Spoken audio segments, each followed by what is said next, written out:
السلام علیکم ورحمۃ اللہ وبرکاتہ۔ چھوٹے بچے کی موت پر صبر کرنے کی صورت میں ایسا انعام جو اللہ تعالیٰ نے واضح طور پر خود بتایا ہے۔ رسول اللہ صلی اللہ علیہ وآلہ وسلم نے فرمایا کہ جب کسی کا بچہ فوت ہو جاتا ہے تو اللہ تعالیٰ فرشتوں سے فرماتا ہے کہ تم نے میرے بندے کے بچے کی روح نکال لی؟ فرشتہ عرض کرتا ہے کہ نکال لی ہے۔ پھر اللہ تعالیٰ ارشاد فرماتے ہیں کہ تم نے اس کے دل کے ٹکڑے کو لے لیا؟ فرشتہ عرض کرتا ہے کہ لے لیا ہے۔ ارشاد ہوتا ہے کہ پھر اس پر میرے بندے نے کیا کہا؟ فرشتہ عرض کرتا ہے کہ اس نے آپ کی حمد بیان کی ہے اور اس نے انا للہ و انا الیہ راجعون پڑھا ہے۔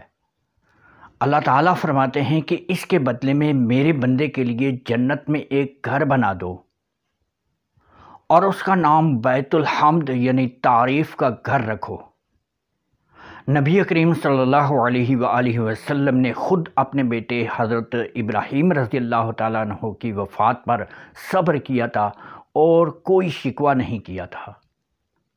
آنکھوں سے آنسو ٹپکے تو صحابہ کرام رضی اللہ عنہم کے پوچھنے پر بتایا کہ یہ آنسو مرنے والے کے لیے صرف محبت اور الفت کی نشانی ہے۔ تو بچوں کی موت پر ضبط کریں، جان بوجھ کر صبر کریں اور شکوہ کبھی نہ کریں۔ اللہ رب العزت عمل کی توفیق عطا فرمائے۔ اجازت دیجیے۔ السلام علیکم ورحمۃ اللہ وبرکاتہ۔